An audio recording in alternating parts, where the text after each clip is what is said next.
Hey Prime members, you can binge 8 new episodes of the MrBallen podcast 1 month early and all episodes ad-free on Amazon Music. Download the Amazon Music app today. There are places on this planet that people are not supposed to go. However, some people ignore that and just go anyways. And unfortunately, it usually does not end well. The audio from all 3 of today's stories has been pulled from our main YouTube channel and has been remastered for today's episode. The links to the original YouTube videos are in the description. The first story you'll hear is called Final Descent, and it's about a group of people who went canoeing in Slovenia when they suddenly realized they had a big problem. The second story you'll hear is called Dead Hang, and it's about a daredevil who took his stunts too far. And the third and final story you'll hear is called Death Valley, and it's about a place that has such a harsh environment that if you don't respect it, it will kill you. But before we get into today's stories, if you're a fan of the strange, dark, and mysterious delivered in story format, then you've come to the right podcast because that's all we do, and we upload twice a week, once on Monday and once on Thursday. So if that's of interest to you, please replace the Amazon Music follow button sleeping pills with caffeine pills right before their 14-hour flight from Hawaii to Okinawa, Japan. Okay, let's get into our first story called Final Descent. I'm Dan Taberski. In 2011, something strange began to happen at a high school in upstate New York. A mystery illness, bizarre symptoms, and spreading fast. What's the answer? And what do you do if they tell you it's all in your head? Hysterical, a new podcast from Wondery and Pineapple Street Studios. Binge all episodes of Hysterical early and ad-free on Wondery Plus.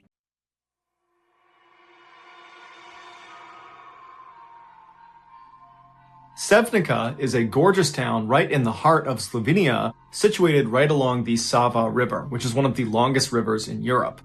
The section of the Sava that flows past Sevnica was a popular destination for kayakers and canoeists up until 2008, when a hydroelectric dam was built across it, creating a sort of dead end for anyone trying to go through that section of the river. They would have to stop at the dam, get out, walk around, and then pick up the river on the other side, or that would mark the end of their trip that day. In 2008, while this dam was still under construction, the mayor of Sevnica, who was in favor of the construction of this dam, he understood that this was kind of a bummer for the people in town. While the dam itself was going to provide more electricity for the town, it did kind of end an era. And so he decided he would organize a final trip down the Sava River past the dam while they could still go right past it. And he was calling this trip the Final Descent. And so he went all around town asking people if they wanted to come. And he finally recruited 27 other people to come with him on this final trip. And so a few weeks later, on July 3rd, after all preparations were made, the mayor and the rest of his crew, they made their way upstream to this loading area where 4 canoes have been set out for them. And the staff people that had actually provided these canoes, they offered the group life jackets. And virtually everyone in the group turned it down. It's unclear why they turned down the life jackets, but one could guess that, the river itself was incredibly calm, and they were not expecting to be on the water for very long, and so they just decided they didn't need one. And so after all 28 people got into their canoes, 7 people per canoe, they pushed off the shore and they began their slow trip down the river. And the mayor had actually hired a photographer to come along with them to document their journey. So as soon as they take off, the photographer is looking around, taking pictures and filming. The weather was beautiful and the water was calm and everything was just going really, really well. But about 15 or 20 minutes into their journey, they turned this corner and they got a clear view of the dam, which was about 1,000 feet away from them at the time. Now, the dam was not done yet, but it was pretty close to being done. And so the actual structure of the dam, it was built. And so even from 1,000 feet away, it was very obvious to tell that up ahead, there's these big cement archways where the water flows down over this dam. And the whole group pretty much immediately saw they had a problem. The plan, according to the mayor, had been they would get to this dam, but on the left side of the dam, there was going to be a strip of waterway that had not been blocked off yet. Because when this dam was complete, it would completely obstruct the river side to side. But because it wasn't actually done yet, the construction crew had told the mayor that, yep, the left side, there's going to be an area where you can basically just casually go right past. You won't go down the dam. It's totally safe. But here this group is on the water looking at the dam. And even from 1,000 feet away, it was obvious there was no side way to get around the dam. You clearly had to go through the dam or you had to get out and go around the dam. Now, the river was moving very, very slowly. There wasn't a strong current, and so there wasn't some urgent decision that needed to be made about what they were going to do. The group intuitively knew that the right choice here is to, go to the side, get out of your canoes, and either go around or just end the trip right there. But the mayor and a few of the other people in the other canoes got the idea that, hey, why don't we just go over the dam? I know we're not supposed to, and the construction crew explicitly said, don't go over the dam, it's extremely dangerous. But from the looks of it, it doesn't look that bad. And truthfully, it did not look too bad. This was not some enormous dam with some huge drop-off. It was actually a pretty small dam where the water kind of went down this fairly small embankment. It was maybe 10 or 15 feet long, and at the bottom of this embankment was some semi-rough water. But overall, it just looked like it might be kind of fun to go down this dam, like you'd be going down a slide with your canoe. And so the mayor was really keen on doing this. He made it seem like it was going to be fun, it was going to be an adventure. So before long, 3 of the 4 canoes were fully on board with the idea of just going over the dam. The 4th canoe that was not prepared to go over the dam had the photographer in it. And they said, we're not comfortable with this, but we'll pull up next to the dam and we'll just film you guys going over the dam. It'll be really cool.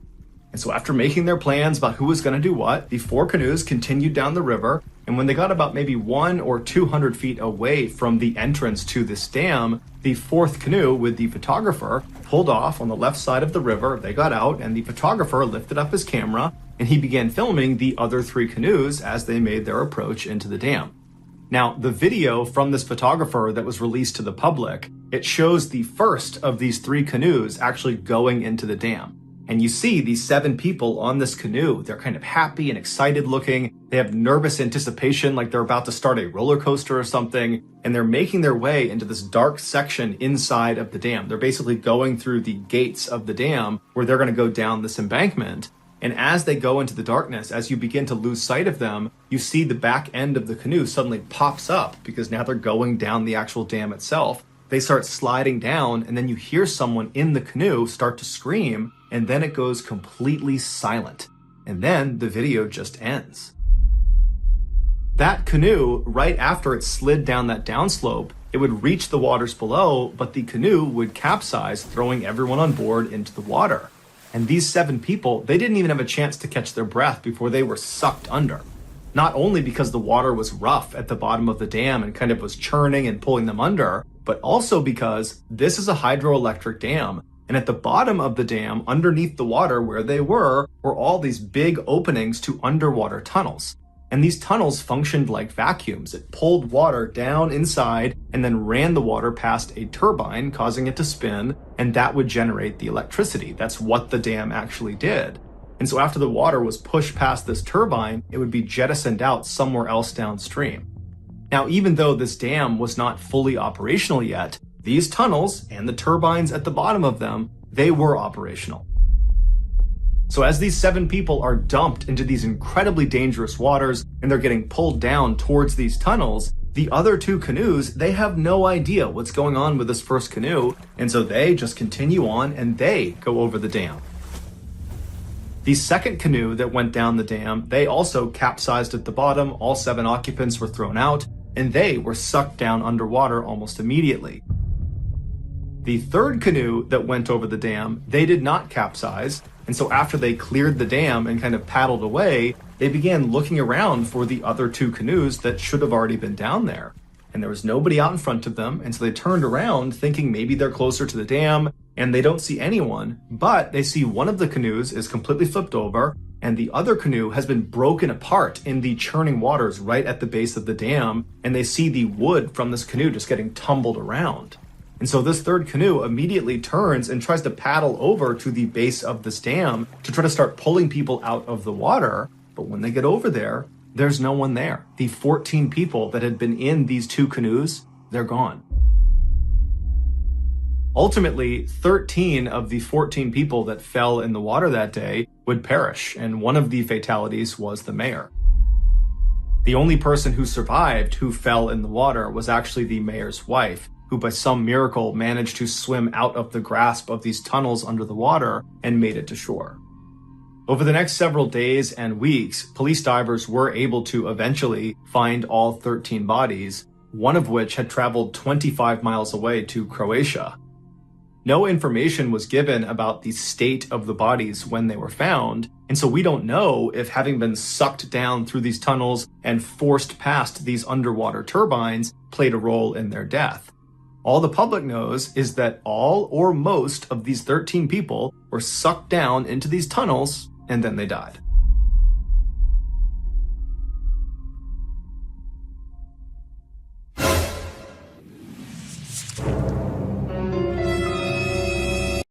I'm Dan Taberski. In 2011, something strange began to happen at the high school in Leroy, New York.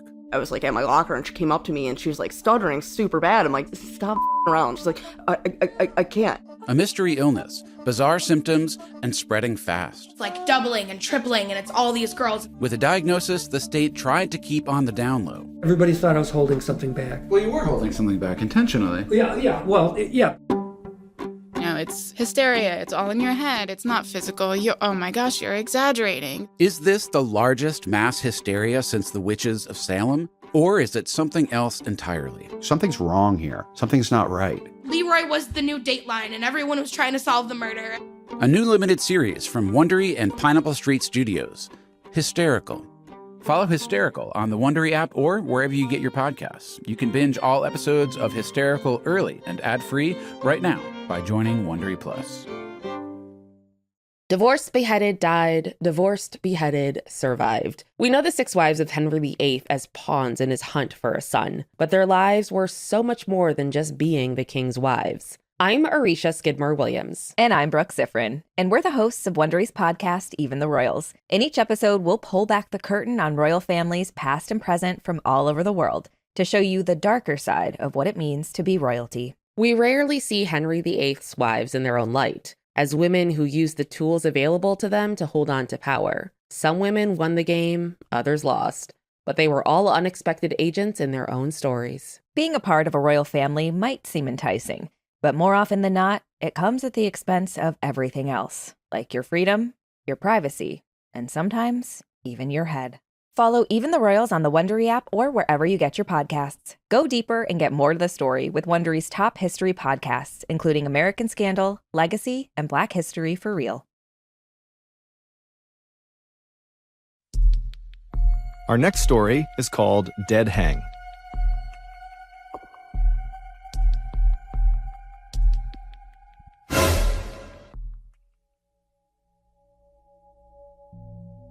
Despite the fact that today there is already tons of shocking content on the internet, there is still something truly insane about Wu Yongning's videos. In 2017, Wu was a 26-year-old climbing enthusiast who was dubbed China's first rooftopper. A rooftopper is someone who, usually illegally, climbs onto rooftops, cranes, smokestacks, big antennas, skyscrapers, or any other really high, dangerous location.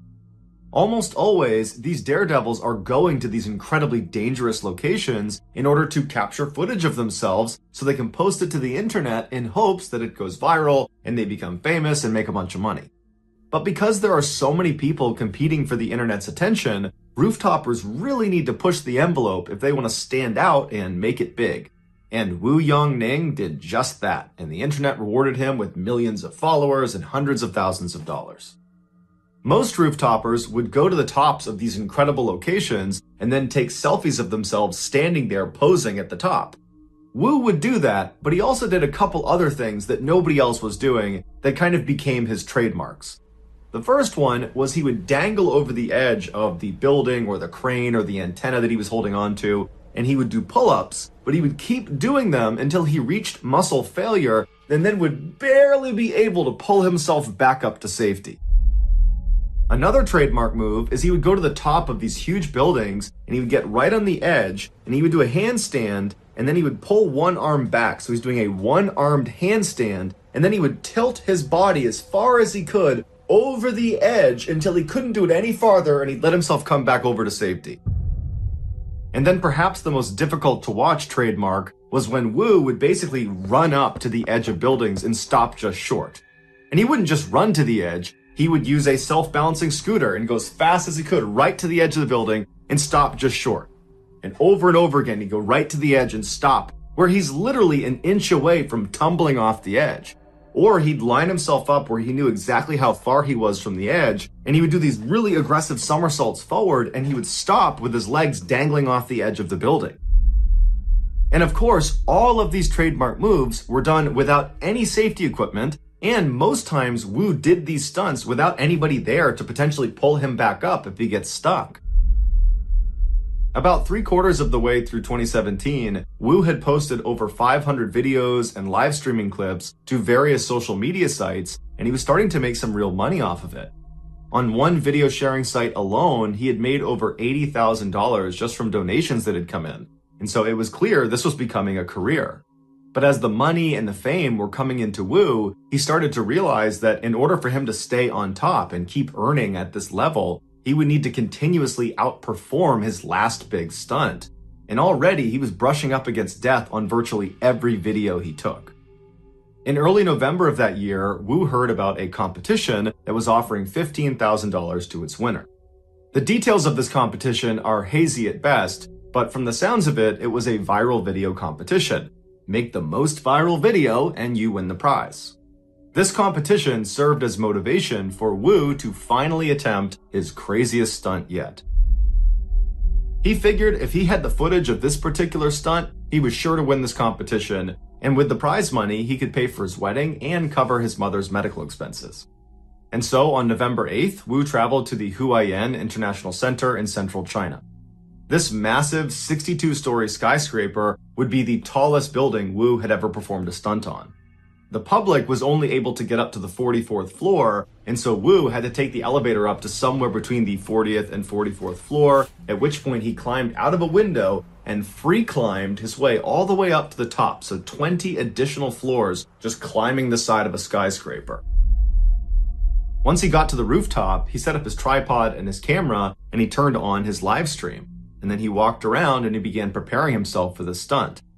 Livestream viewers that tuned in would see Wu sitting on the edge of the skyscraper, and he's meticulously wiping down the edge of this building. It's the area he'll be grabbing onto to perform his stunt, which was going to be his trademark pull-ups. And so after several minutes of Wu cleaning this ledge, he begins to lower himself where his arms are still tucked up over the ledge. So he's not hanging, he's got his arms kind of anchored on the top. He's like testing the edge of this lip. And he kind of feels around and he can tell that it's not a good grip. It's not good enough for him to go down to a full extension. And so he pulls himself back up and he goes back to wiping down the edge. And from the looks of it, it seems like Wu is actually pretty nervous about this stunt. And normally when you watch Wu's videos, he doesn't seem nervous at all, even leading up to his stunt. But this one just seemed different. And so after again wiping down this ledge as much as he possibly could, he gets himself ready, lowers himself onto his arms, he lets his legs drop over the edge of the building, and then he goes to full extension. And from there, he does 2 complete pull-ups, and then after the second pull-up, he begins to try to pull himself back up to safety. But he's fatigued, and he can't quite get himself up over the edge. He starts to use his feet to try to use the glass to push himself back up, but he can't get a grip. And for the next 15 seconds, Wu is desperately trying to get himself up and over this ledge. He's trying to muscle himself up, but it's obvious he's completely fatigued. I mean, he did free climb almost 20 stories to get up there, and so it makes sense his arms would be tired. But there's nobody up there to help pull him up. And so after a while, he goes back to full extension because he can't do anything, and he looks down as if he's sizing up if he can survive this fall, which he obviously can't.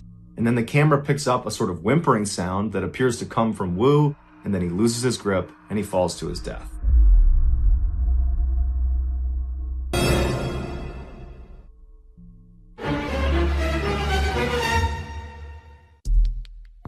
The next and final story of today's episode is called Death Valley.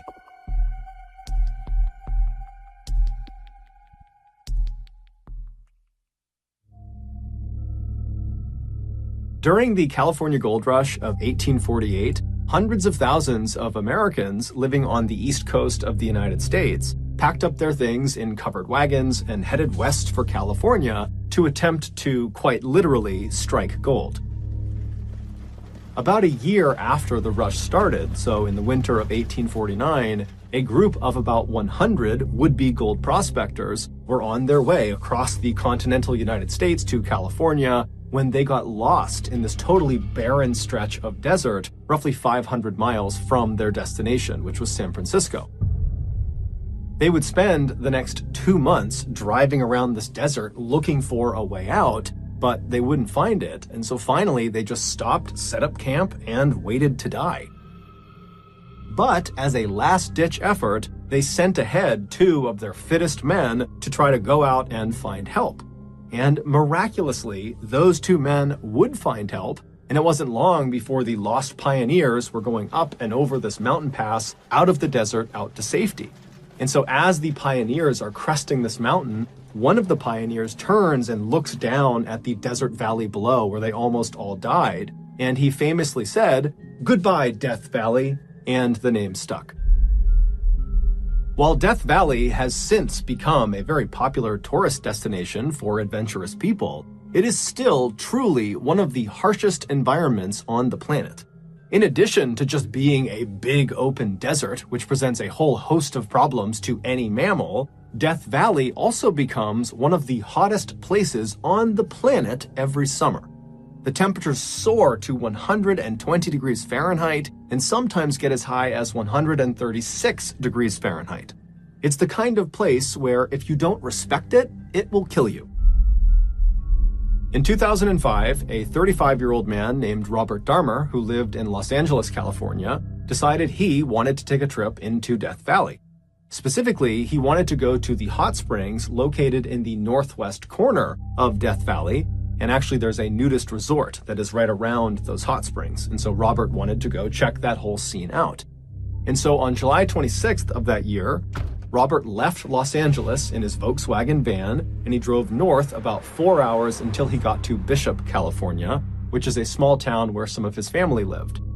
After spending the night with them, the next morning when Robert got up, he got back into his van and he drove south about 20 minutes to a town called Zurich, California, where he picked up Death Valley Road. This road covers the entirety of Death Valley, starting from its northern entrance, where Robert was, all the way south 140 miles to its southern entrance. And this road is actually basically a straight line. But off of this very straight road are literally hundreds of miles of unpaved roads that splinter off in all directions across the desert. And these roads bring people to other points of interest, like, for example, the nudist resort that Robert wanted to go to. So after Robert hopped onto the Death Valley Road at its northern entrance, he began driving south for about an hour, and then he began looking for the turnoff to the unpaved road that would take him the last 50 miles to the nudist resort. And so eventually, Robert believes he's found this turnoff, and so he gets onto this unpaved road and he starts driving for a while, and then all of a sudden, his car just sinks down into the ground and it won't budge. It would turn out Robert had made a mistake. He had not turned onto the correct unpaved road. Instead, he had picked a road that led right out onto this salt flat. And so to the naked eye, it would have looked like the ground in front of him was totally flat and hard-packed, and you could easily walk on or drive on it. But in reality, the surface of the salt flat is very brittle. And underneath that brittle surface is this thick section of mud. And so before Robert could realize his mistake, he had broken through the surface layer of the salt flat and got stuck in that mud. After trying unsuccessfully to get his van back out again, Robert realized he was in a really bad situation. His cell phone had no reception, so he couldn't contact anyone, and he was too far away to attempt to walk to the nearest civilization to try to get help. But luckily, he had packed lots and lots of water that was in his van, and so he decided the only thing he could do was just sit tight at his van, ration out his water, and wait for someone on Death Valley Road to look out and see him and come to his rescue. But after waiting for 6 days, no one saw him. And now his water supply was dwindling, and so Robert decided his only option was to abandon his van and make the walk to civilization. And so he packed up all the water he could, he threw it on his back, and he began to walk. And just like the lost pioneers of 1849, at the very last second, Robert was rescued. As he stumbled across the desert, his canteen empty, this group of teenage boys and a few adults who were part of this group called the League of Venturers were out in Death Valley doing search and rescue training. And so they literally turned onto the same road that Robert accidentally turned onto and then got stuck on. And so they came down and found Robert. And Robert, when he saw them, he was hysterical. He was crying tears of joy. He really believed he was going to die probably that day. And so the League of Venturers, they take Robert into their van and they drive him 80 miles to the nearest ranger station. And as soon as Robert got out of the car, he dropped to his knees and he kissed the ground in appreciation. I mean, this guy really was that close to death. That evening, Robert would hitch a ride from the ranger station back to Bishop, California. And the next morning, Robert spoke with a local towing company, and they agreed to drive him out into Death Valley to locate his van and tow it back out again. But when they got out there and they found his van, the towing company saw that the van was not in good shape. It had 2 flat tires, and there were several other mechanical issues with it. And they told Robert, look, we can't tow it out until the repairs are made, and we can't make those repairs right now. And so they left the van where it was, and they drove Robert back to Bishop. And then when they got there, Robert, who was quite handy with his van, decided he would just make the repairs himself. And so he went around town, he gathered up all the supplies he would need, and then that evening, he got a local young couple to give him a ride back into Death Valley. Robert had told his family right before he left that his plan was to go and fix his van, and then that night come back to Bishop, and then the next day he would contact the towing company again, and they could come out and they could get his van out. But that night, Robert did not come back to Bishop, and the next morning, when his family still had not heard from him or seen him, they contacted authorities. It would take a few days, but the authorities would eventually figure out what happened to Robert.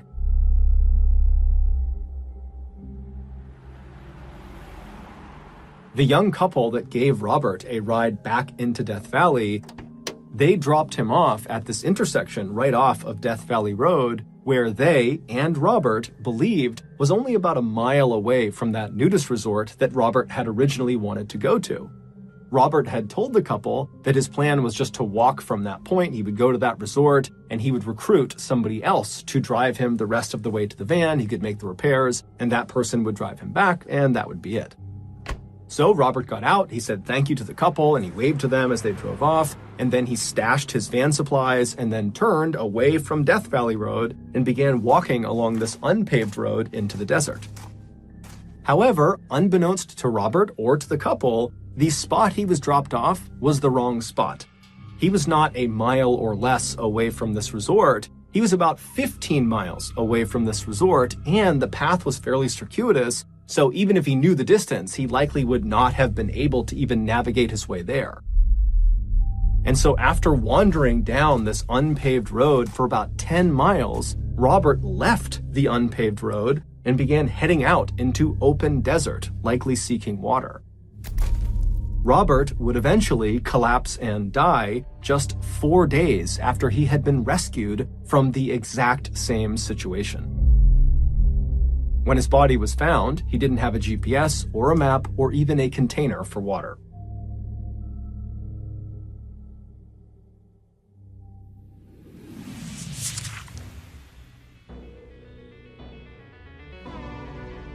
Thank you for listening to the MrBallen podcast. If you enjoyed today's stories and you're looking for more bone-chilling content, be sure to check out all of our studio's podcasts: MrBallen's Medical Mysteries, Bedtime Stories, and Runfool. Just search for Ballen Studios wherever you get your podcasts, and you'll find them all. Also, there are hundreds more stories like the ones you heard today, but in video format on our YouTube channel, which is just called MrBallen. So that's going to do it. I really appreciate your support. Until next time, see ya.